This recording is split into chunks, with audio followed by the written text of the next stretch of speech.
Vikings, let's win the game. You know, you think about it from a standpoint of when we brought him here last year with a clear-cut role responsibility, there still was an element of a different scheme.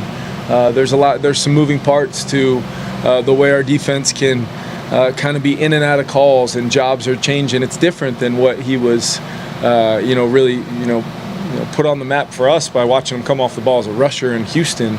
And that tape was just the relentless style of play, snap to snap, whistle to whistle.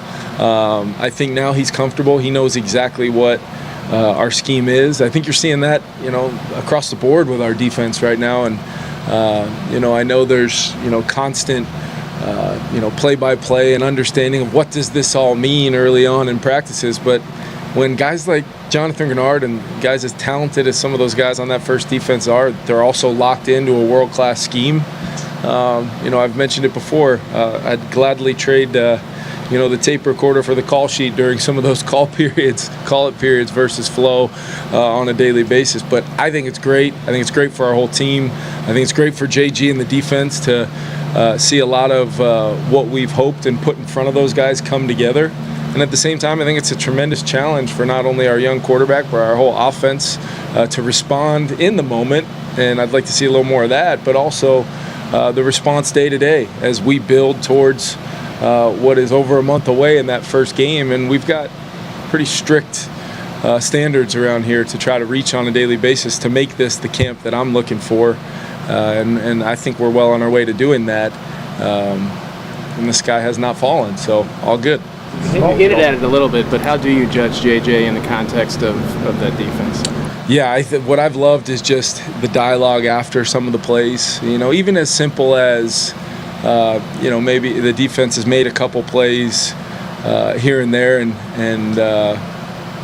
it's the next competitive period. And did you change? Did you change your fundamentals? Did your footwork look the same as it did in individual? Did you understand that?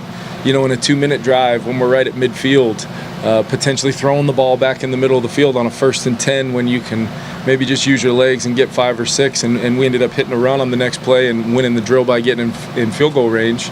But to me, it's that's what I care about when I can say, hey, great job, but that 1st and 10 now, let's talk about not only your decision, but what was in your mindset when you hit the ball to Speedy and we were, clock stop 1st and 10 with a chance to, only down a point now. So we're not that far from the goal. Why risk potential, ending the drive by a tip or overthrow back in the middle of the field? And that's what I'm so excited about this time. And it's the dialogue of the great protection calls he's made. It's the dialogue of a great check down he's made on 1st and 10 when maybe the downfield shot's not there.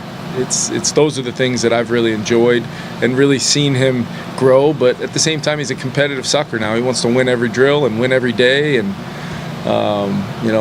that's kind of my job to try to bring a complete feel to everything that we're doing. What have you thought of Jeff Okudah thus far and since he got here? Yeah, you guys have probably felt it. When he gets up and presses, at that line of scrimmage and wins that early fight in the down, you don't see him lose very much, when he gets his hands on people.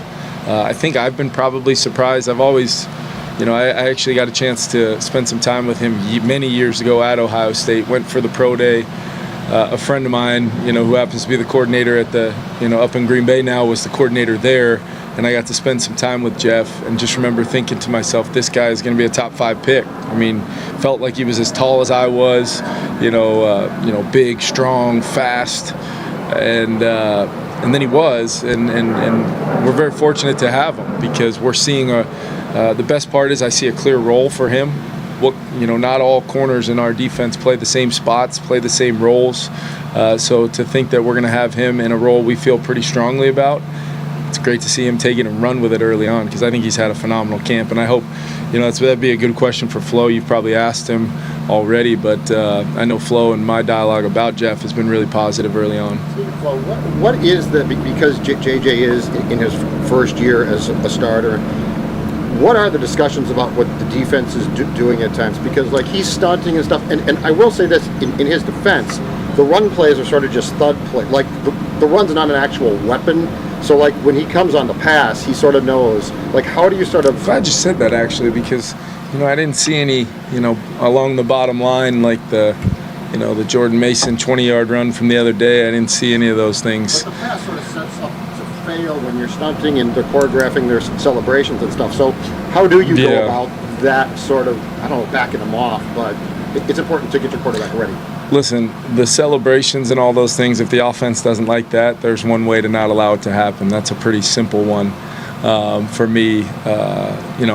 Luckily, normally they've had some awareness of when the drill is ending and when it's not, because I do not have time to watch all 30 guys that ran to the end zone come back and get ready for the next play. But I will say this much, without getting into too much detail, some of it hasn't been scheme.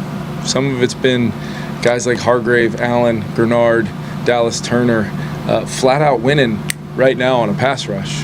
And no, we have not had our top 5 guys up there, but that pass rush without it needing to be scheme has been winning up front, and that's the challenge for our O-line as it comes together, as we do get Will and CD out there more, and we're able to activate some things with kind of the same way Hargraves and Allen have kind of impacted from day one the defensive line. We see those those guys as they get back to full health doing the same thing offensively, but that doesn't mean where there's an excuse of, hey, we don't have those guys at full capacity, or as you get through the depth. And it's easy to watch a practice and, man, this is domination or this, that, and the other, especially when you're not calling balls and strikes on the run game, when we're scripting things and things are just kind of as is. But there's no question that, I have to talk to JJ daily about, hey, you're playing a really good defense, and this is a great challenge for all of us, and we can't get too wrapped up in the minutia of the minute-to-minute, play-to-play analysis as much as doing your job, technique and fundamentals, eye progression, discipline of my decision based upon the situation, and then after all that, let's start talking about the result and then most importantly, how we can improve for the next rep.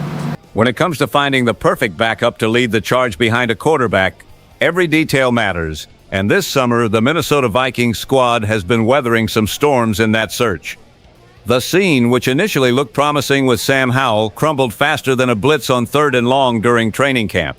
While we watch the leaves dance in the Minnesota breeze, it feels like Howell's shot at locking down a prime spot behind JJ. McCarthy is slipping away with the wind. Our young Howell has been hitting some rough patches. Picture this: inconsistent throws, struggling to mesh with Kevin O'Connell's offensive scheme, and worst of all, eating a string of sacks that raise a bigger red flag: the Vikings' backfield protection. No surprise then that after a lackluster showing on August 1st, Howell found himself riding the pine, watching Brett Ripien take the reins with the second team. But here's the real kicker. Ben Gosling, the sharp reporter from the Minnesota Star-Tribune, dropped a bombshell on the Access Vikings podcast. According to Gosling, the Vikings are losing faith in Howell as the answer and are now open to exploring other options. The wheels are turning, and after some uninspiring practices, it's no shock they're already sniffing around the market for alternatives. Now, let's hit pause and talk strategy. Bringing in a new quarterback could not only calm these choppy waters, but also inject some fresh rhythm and swagger into the team. Flashback to 2021, when Nick Mullins was brought in after shaky showings from Sean Mannion and Kellen Mond. That move was a necessary reset, and we might be on the verge of seeing history repeat itself. While Howell's struggles cast a shadow over training camp, it's impossible to ignore the dazzling spotlight JJ McKinney is stealing on the field. With practices being called his best yet, McCarthy's embodying O'Connell's playbook, slinging passes with surgical precision that cut through the air like a SKOL chant through US Bank Stadium. Here's something to chew on, though. While Howell's trying to find his footing, McCarthy's shining, but let's not forget, football's a team game. The development of the second-string guys is taking a hit, and that could cost us big time when we're staring down a grueling NFL season. Having a reliable backup isn't just about a stand-in, it's about keeping the team's competitive edge and rhythm intact. So the question echoing among the die-hard Purple People eaters is this: who's going to step up as the new guy to keep the dream of a winning season alive while giving McCarthy the support he needs to shine even brighter? With every practice, the Vikings saga unfolds like a dramatic chapter in an epic Norse tale. And while we're caught up in this whirlwind of uncertainty, let's pivot to our next story, which brings some serious grit and inspiration straight from the training camp battlefield. Things are heating up, and you won't believe what's coming next. The vibe at the Vikings training camp was electric, a true gridiron war zone where only the toughest survive. And in this arena, one name is rising with such force that even Minnesota's easiest wins seem to back off in respect: Tyler Batty. This giant forged in the fires of adversity and relentless hustle at BYU didn't just stand out, he dominated. Picture a moment of pure intensity. Batty explodes through the line of scrimmage and delivers a bone-rattling tackle, planting the opposing runner for a massive loss of yards. The impact was so seismic that the crowd couldn't hold back, their reactions a mix of awe and disbelief. It wasn't just noise either. Things got physical, with a scuffle breaking out, cranking up the heat on an already scorching day. So who is Tyler Batty, you ask?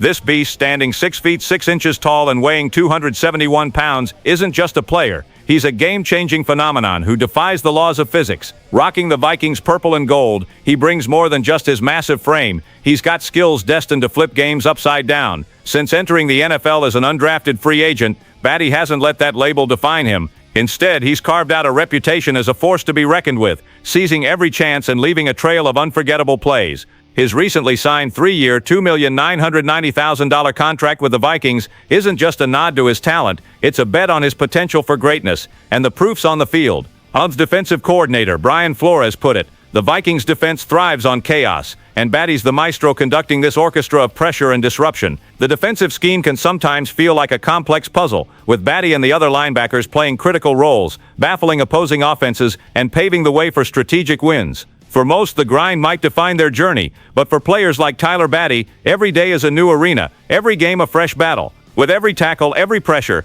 he's not just earning his spot on the roster, he's inspiring a new direction for the Vikings defense. The preseason's right around the corner, and it's make or break time, not just for him but for the whole squad. Expectations are sky high, and all eyes are on this giant, whose performance could very well set the tone for a legendary Vikings season. In today's rundown, we've seen the challenges facing Sam Howell and the turbulence of training camp, but also the meteoric rise of Tyler Batty, a shining example of grit and power. These stories capture the true essence of the Viking spirit, the relentless fight, the comeback, and the drive to never back down, no matter the odds. So let's keep that energy going, share this video, drop a comment, and hit that subscribe button for all the latest Vikings updates. Stay tuned. SKOL Vikings. Let's go.